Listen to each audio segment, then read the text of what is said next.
Hey, everybody. I am Rockin Robbie, as you know, of course, and I am here with Austin Light to talk about his latest project. Austin is a personal friend of mine. He's a homie. I'm a big fan of his work. Very excited for this new project. Austin, why don't you introduce yourself? Tell everybody what you're doing. I'm Austin Light, the owner of American Demon Comics, which is my brand. I plan on having a lot of stories under this brand. And ENVY currently is the only story, an ongoing story right now. I'm a webcomic creator, first and foremost. So I do make the comic book page, but I slice it up and I make my updates available on my website and on social media. So you can pretty much find me anywhere if you go through the tags of American Demon Comics. Heck yeah. So you got a Kickstarter going right now for ENVY issue number 2, right? Yes. Tell us a little bit about that. So ENVY issue number 2 is more so the origin story. The first issue is kind of a prelude. It was like a hook. Satan has taken over Limbo, and he is, well, not Lucifer. They're two different things. Lucifer has taken over Limbo, and he is now trying to spread up towards our reality and the cosmos, and just enact the end is what he wants to do. He feels that it's time to go ahead and do that, against what God would say otherwise. But in doing that, King Belial, one of the kings of hell, is summoned to our reality. All the kings must be summoned. It's kind of a hierarchy thing that is trying to build itself up to getting Lucifer out of the shackles of hell. And with this, the Archangel Michael intervenes, and he cuts down King Belial, ENVY, in pieces out. And ENVY is injured and dying and turning into ether, and they reincarnate as a demon or an angel. They reincarnate, and she was about to undergo a reincarnation, but the druid that summoned her said, "Hey, we have a pact to make because we have not made one yet." And ENVY was like, "Well, I'm dying, so I don't know what you want." And she was like, "Well, if we turn you into a human, it will reform you. You will be saved. You will not have to reincarnate. And you just have to live the life of a human. And then you can get your demonic soul back. If you fulfill this, then you will get your demonic soul." So she says, "You know what? That kind of sucks, but I'll do it." And in this issue, it shows the transformation, and they are in a tight spot. So I am on the last 5-ish pages of the issue, and it's so currently it's almost coming. done. Yeah. And it is updating every week or two, and so you can read on to find out how they get out of that. So it's been a very, very fun project. It was a webtoon back in 2019, and it is now morphed into this strictly, I stepped away from webtoons, and is now social media and website oriented, and now for print. Yeah. Well, we'll throw the websites and everything down in the description. And if someone can throw it in the chat right now, that would be really, really appreciative. American Demon, this book is about like Lucifer and Belial, and you got all this kind of stuff going on. So like, what is it? So like, just as a whole, like, is everything you're doing in the world, like, are you going to build out this world? Is ENVY its own thing, or is there more to come? Is it all part of the same universe? What's going on there? It could be. So, for example, one of the next stories that I'm so eager to get into, I'm hoping that eventually I work into being able to work on 2 things at one time, is a Western. And in this Western, the government has a problem with Bigfoot, because Bigfoot is popping up in these new frontiers, and they don't like that. This is kind of a bringing into question who was here first, evolution. They don't like it, and so they hire a mercenary type kind of outlaw. They pretty much kind of have to bribe her to hunt down, cover up any Bigfoot stuff. Yeah, that's a cool idea. Bigfoot in like the West, like the old West. That's awesome. I'm just so excited to have fun with it. But there's a whole paranormal aspect to this, to anything that I make. So demons are going to be involved, witches are going to be involved. She's going to run into who knows what. And I like to keep it very grounded and gritty. Like if it can be like very from a source of that time, like I use the Keys of Solomon. I have the Heptameron up there. Oh, you better be careful having those in your house, man. I'm telling you, that's what people say when they see my copies. But I want to make it very based in something that people try to like work with in our realm of being able to touch. So, but the demons might still be there, but they might be an old reincarnation of the demons that are going to be the demons in Envy. So I might be playing with that idea a little bit, but I would attach it that way, but it's not going to be like reliant off any of these stories. Like it would not, this Western would not be reliant off Envy and vice versa. Their own stories, they could potentially exist in the same universe. So for anybody out there that's watching that's not familiar with Envy at all, like what basically is the book? Well, it's really supposed to kind of question us as humans, because this demon is going to be turned into a human, and she will get her powers sporadically, but she will not have her full demonic out. I don't know if you're familiar with My Hero Academia, but the character All Might, the character All Might can kind of go in and out of his form. It's like I can be a superhero for about 3 hours, and then I turn into this wimp because I got really badly injured. So now I'm this wimp, and I have to very, very carefully use this power, because if I can't use it in a time where I need it, that's bad. So Envy might be very much the same, but she won't fully be able to harness it and keep it, but she will have to, in order to get that demonic soul, what she was originally, she has to know what it means to be in love with somebody, what it means to be hurt by somebody, what it means to feel guilty, to have joy, and so you're exploring humanity through this demon who now has to be human, basically. Mm-hmm. Yeah, that's awesome. So you get a little bit of like Thor in there, right? Like Thor had to become human and learn humility and learn all this kind of stuff. There's a book by Romy. Austin, I will highly recommend it. Next time you're at the shop, you're going to walk out with it, no matter what you think. Right? It's called The Many Deaths of Layla Starr, and it's by Romy, our good friend Romy, and Felipe Andrade on the artwork. The artwork is beautiful, but it's about the goddess of death, right? In the Hindu mythology, the goddess of death gets fired from her job, basically, because a human has been born who's going to create immortality, right? So they just kick her out. Now she's living her life as a human, and she's coming up against this individual that she's trying to kill this dude to get her job back. If I kill this dude, then death is real again, and I can get my job back, basically. Yeah.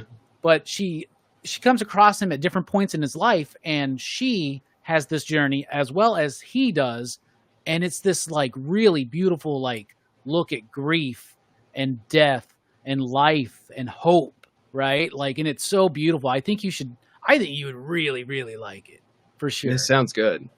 Yeah. So you're doing everything. You're not just writing this book. You're drawing it. You're lettering it. You're packaging it. You're doing everything in this book. This is a one-person show, right? That's right. Every bit of business and artwork and writing and scripting and contemplating. it's all a part of it. And it's really fun though, trying to figure out this process because I have to streamline it. I have to figure out how this is going to be streamlined, and I have to be open to the fact that it could very well change. Something could not work anymore. Something could not want my content on there. Like for example, if something happened to Facebook, they were like, "Oh, we don't want you on here anymore."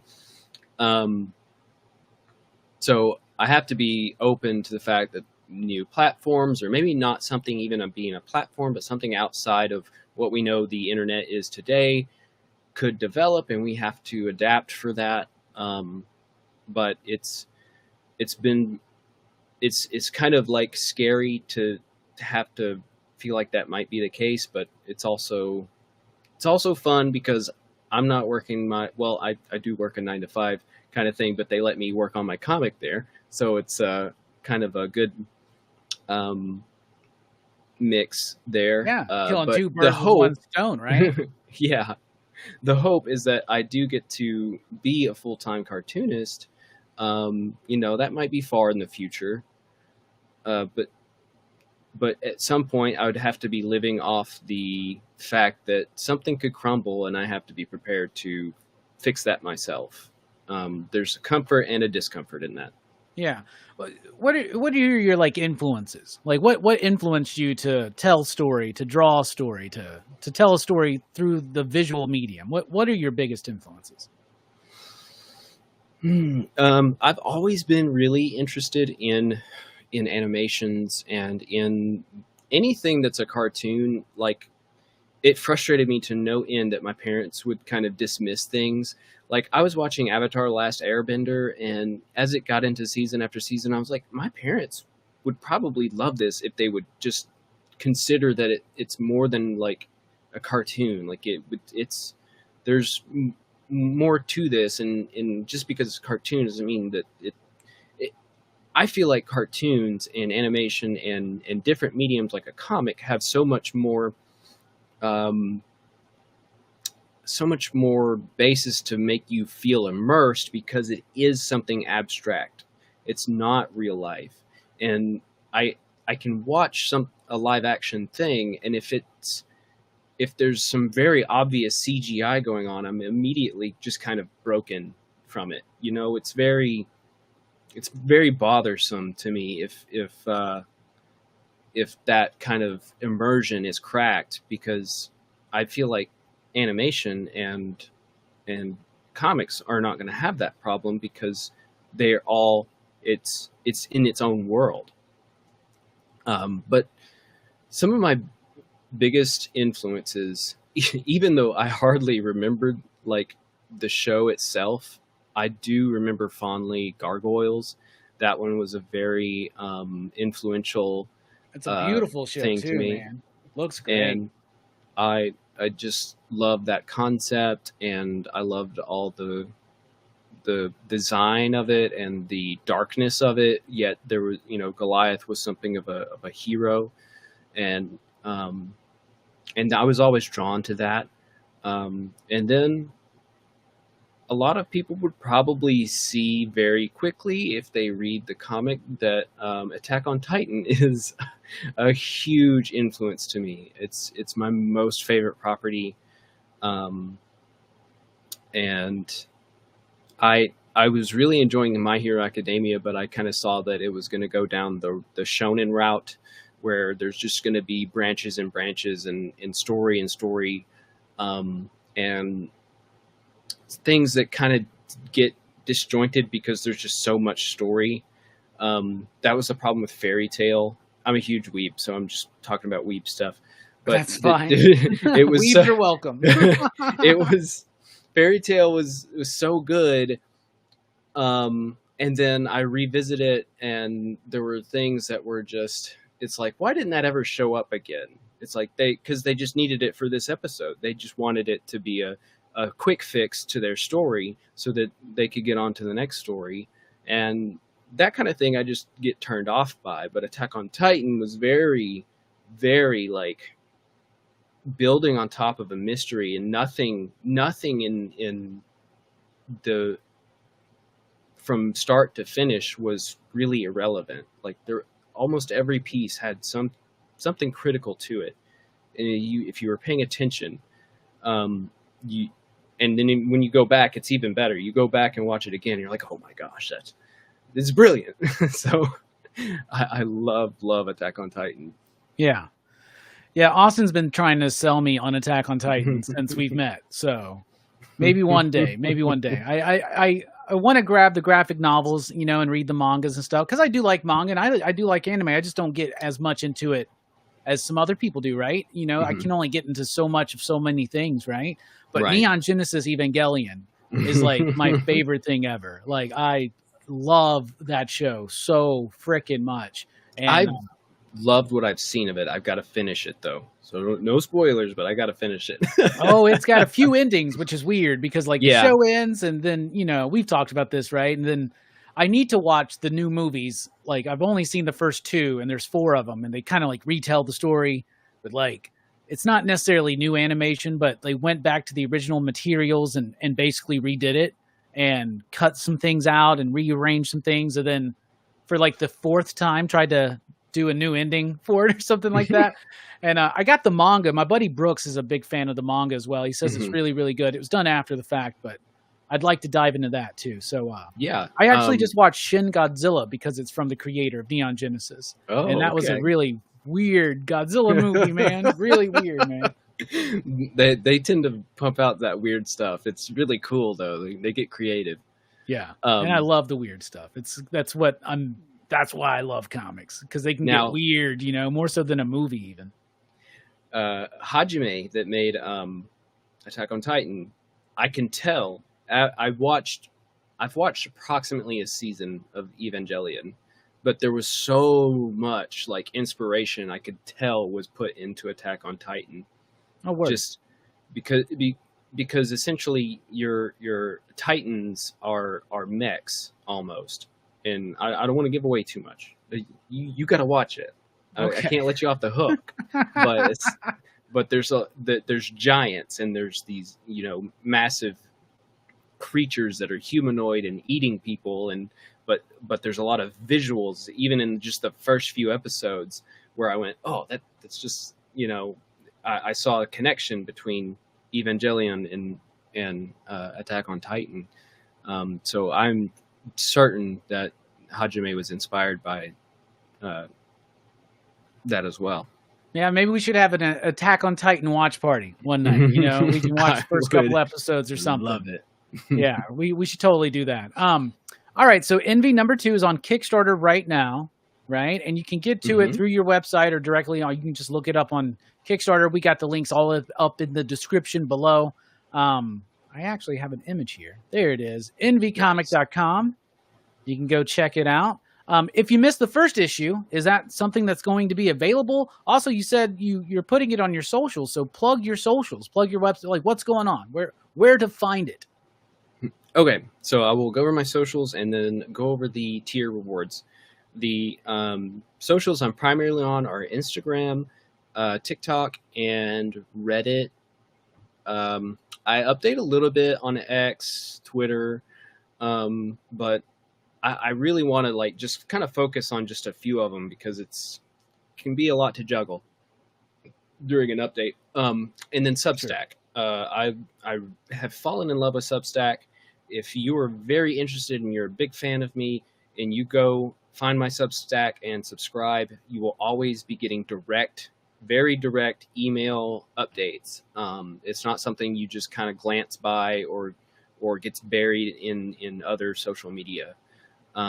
So AmericanDemonComics.substack.com is where you would find me there. And then TikTok, Instagram, Facebook, American Demon Comics. I do a podcast currently with Brandon Ingram from Disney Comics, and he does wonderful comics, but we kind of talk shop as beginner comic creators. He's a writer for his. So we kind of go over that, and we talk off the wall sometimes about UFOs or Bigfoot. So it's a fun time. Nice. Now, my tier rewards, tier number 1 are digital PDFs of 1 and 2. That 1 and 2 carries out through every other tier reward. It just you're just going down the ladder. The next so no one matter has, what you do, you're going to get a digital copy of number 1, so Right. you can catch up. Right. And then tier number 2 has the standard issue cover of the physical copy for issue 2. And then the next tier has both standard issues, 1 and 2, physical. And then the next one up from that, instead of getting the standard issue, you get the variant that was illustrated by Adam Caswell. And I can give you his Instagram link so that you can have it up here in our description. But he's a awesome artist, makes some beautiful stuff. He made a beautiful cover, and that is Archangel Michael's face on the front of that variant cover. And then the next step up from that is the last tier, which is my standard cover, original art ink, that comes with all the steps that came with it. So the final version, the flipped versions, the penciled versions, some rejected version, and so some original art, and then plus the variant cover, plus issue 1 and the digital PDFs. Nice. So lots of options there on Kickstarter. Y'all, I encourage you to go check it out. I have read issue number 1. Austin gave me a copy of issue number 1, and I really did like it. And then I pushed Hellboy onto you. And before we started recording, you mentioned that you were really digging it, and it was helping you kind of figure some things out, right? Yeah. So Hellboy really kind of, and I mean, there are other comics I'm sure that could give me a leniency in those technical areas, but not only did it help with that, like there are some lettering issues with issue number 1 that I could use some work, but also the composition of how he kind of directs your eye through each panel and through the page. Yeah. It's just beautiful work. So I loved every bit of this omnibus that I picked up on Free Comic Book Day, and like I said, it has helped with lettering, it's helped with composition, and even just kind of the tone that it has. Word. Dude, super excited to hear it. Cannot wait to see more about issue number 2, and good luck with the Kickstarter. Everybody, links in the description below. They're out in the chat. So thank you so much. We really do appreciate it. Austin, thank you for being here and joining us for this cool little conversation. Thank you for having me. Oh, absolutely. And looking forward to movie night, man. So looking forward to it. Heck yeah. All right, everybody, go check out ENVY from American Demon Comics on Kickstarter right now.